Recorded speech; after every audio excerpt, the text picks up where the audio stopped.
服部半藏忽然向叶晨下跪表忠心，让众人一时间更是惊诧不已。就连三井良孝和女儿三井新美也不知道服部半藏的真面目。这主要是因为伊贺忍者和服部半藏在日本的名气虽然很大，但很多人并不知道他们的真面目。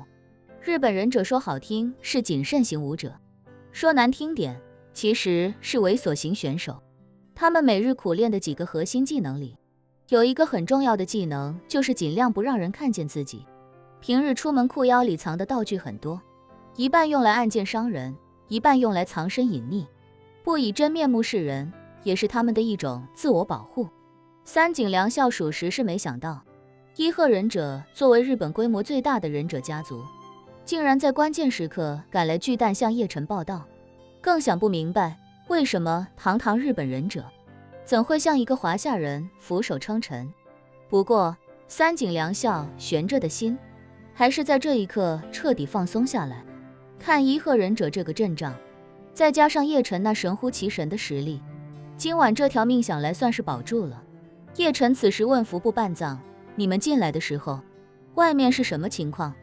服部半藏恭敬道，回叶先生，在下率部众冲进来的时候，外面已经死了不少人，粗略看大概有10几具尸体，他们都穿黑西装，应该是保镖。叶晨转头问三井良孝，你的人怎么这么菜？不是你说的能挡千军万马吗？这个三井良孝也有些不解，尴尬地开口道，我的保镖都是日本自卫队特种部队退役下来的顶尖兵王，按理说就算面对武士也不可能落入下风的，不知今日是何原因。叶晨再问，你的保镖没有枪吗？三井良孝道，有的。叶晨又问，那怎么没听见枪响？三井良孝尴尬地说道，这个我也不清楚，不过叶先生您放心，我一定会调查清楚。叶晨冷声道，你想过没有，美国那边的暗花刚下没多久，我们又地处闹市区，而且外面几万观众正在退场，外面的人收到消息集结武士再赶过来，时间不可能太短。你刚才不是让你的人乘坐直升机赶过来支援吗？坐直升机的都还没到，这些人怎么就到了？三井良孝皱了皱眉，开口问道，叶先生，您的意思是这些人应该早就在附近埋伏了？叶晨点点头，说道，你这次反应得很快，这帮人来得太快，绝不可能是收到暗花的消息之后才赶过来的。说到这里，叶晨微微一顿，看了看他，又看了看塔瓦纳，开口道，既然这帮人不是收到消息之后才赶过来的，那他们要杀的人应该就不是塔瓦纳。三井良孝脸色一紧，下意识地问，叶先生言下之意，这些武士是来杀我的？叶晨反问，不然呢？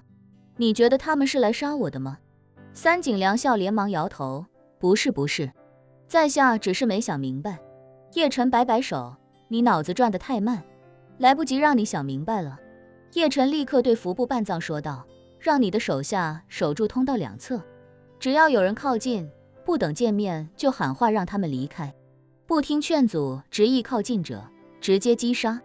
嗨一，服部半藏立刻对自己带来的忍者说道，所有伊贺忍者听命，严守通道，不得放任何人过来。为防止敌人携带重火力，所有人准备好手里剑和其他暗器，只要有人敢露头，直接击杀。一众忍者立刻领命，严阵以待地守住2条通道。这时叶晨走到那些跪倒在地的武士面前，直接将那个瞎了一双眼睛的武士单手提了起来，冷声问道，说吧，到底是谁派你们来的？如果你说实话，我留你一条狗命，但如果你不说实话，或者干脆不说话，我就要你的命。那人心中虽然恐惧，但还是强撑着说道，我还有家人有孩子，我死了，我的家人能拿到一笔丰厚的安家费，我要是告密，那我的家人都得死。说着，他睁着被插的双眼，凄厉地对周围喊道，弟兄们，不要忘了我们是一个整体，谁泄密，我们的家人都会完蛋。叶晨皱了皱眉，讥讽道，这么简单的事情，你不说，我也知道怎么回事。问你，只是给你一个活命的机会。很可惜，给你机会你不中用。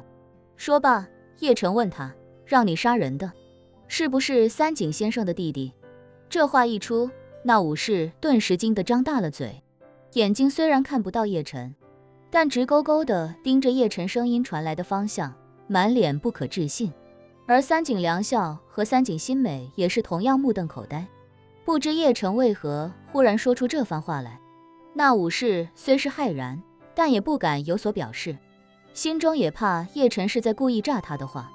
而叶晨此时却是一脸淡然地说道，只要稍微动动脑子就知道，你们能来得这么快，不是因为你们最早收到暗花的消息，也不是因为你们恰好离这里很近，而是早就有人把你们藏在这附近了。这里有几万人，藏几十人可以说是轻而易举。还有，既然有人提前把你们这么多武士隐藏在这里，那就证明他要杀的人是我们这些人中早就确定会出现在这里的人。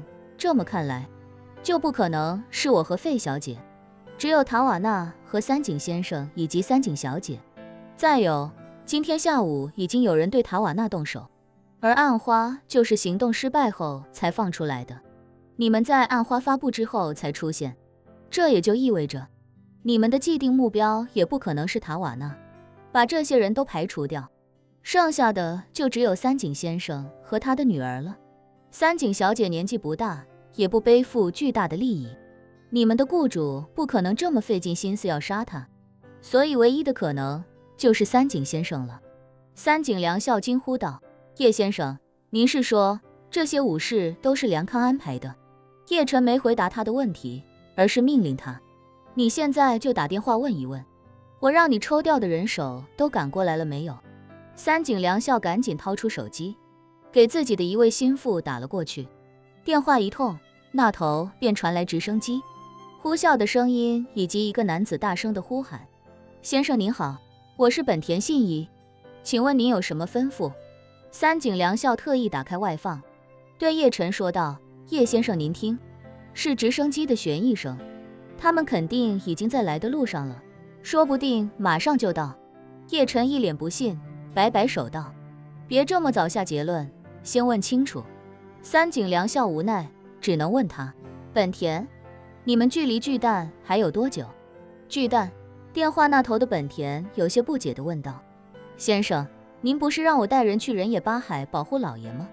人野八海？三井良孝破口大骂道，我让你来巨蛋保护我，听清楚，是保护我，谁让你去人野八海保护我罢了。三井家族在东京的庄园位于东京市区的西南，而巨蛋则在东京的中心偏北。至于本田信一在电话里提到的人野八海，是三井家老爷子退休养老的地方，那地方靠近富士山，在三井庄园的西南方向至少80公里，也就是说，他从三井庄园起飞，去往了与巨蛋完全相反的方向。本田信一忙道，先生，是您的弟弟梁康打电话告诉我，说你们的父亲在人野八海的庄园遇到了危险，让我立刻带人过去，所以我们才急忙起飞前往人野的。三井良孝一下子回过神来，面色一寒，脱口道，八嘎，你们立刻掉头来巨蛋，我在巨蛋遇袭了，一定要快，越快越好。挂了电话，三井良孝的脸色极其难看，握着手机的手臂都在不住地颤抖。他愤怒至极地说道，我真没想到，一直在我身边任劳任怨为我效力多年的亲弟弟，竟然想要我的命。叶晨哼笑一声道，你没想到的事情应该还很多。说罢，他无奈地摇了摇头，感叹道，有些时候我真想不明白，像你这样的人怎么会执掌一个庞大的金融帝国？但我想想，刘禅当年也做了40年皇帝，差不多也就释怀了。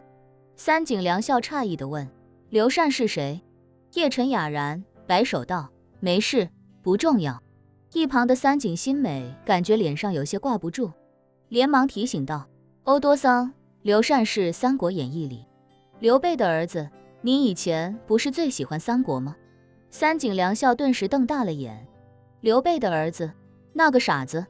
三井新美忙道，刘禅也未必是傻子，只是能力上平庸了一些。能力平庸，三井良校并没感觉被安慰到，整个人满是不忿和郁闷，可是又不敢跟叶晨争论，便只能岔开话题，为自己挽回些颜面。于是他将愤怒都发泄在了自己的弟弟身上，破口大骂道：三井良康这个该死的混账，他一定是担心我让本田支援，所以才把本田支去了人野八海，好为他的武士争取足够多的时间。看来他早就预谋要在今天杀了我。叶晨淡淡道，他可能做梦也没想到今天会这么走运，遇上有人发布10亿美金暗花要塔瓦纳的命，这种情况下把你和塔瓦纳一起杀掉，所有人都会觉得凶手是奔着暗花而来，杀你只是捎带手的事儿。三井良校也不知是在说自己的弟弟三井良康，还是在说眼前的叶晨，整个人气急败坏的在原地痛骂道：八嘎八嘎八嘎呀路！叶晨没再理会他，而是看向自己面前瞎了眼的武士，淡淡道：你这个人也是一样愚蠢，你想过没有，今晚你们的行动失败，就预示着三井良康的计划也失败了。三井良康自身难保，又怎么会威胁到你们的家人？如果刚才我问你什么，你老实回答什么，你不但能活下来，还能将功赎罪。只可惜我给了你机会，是你自己没把握住。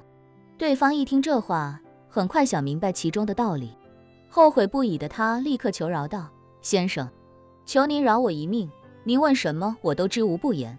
晚了，叶晨淡淡道，机会只有一次，你选错了就不要怪我了。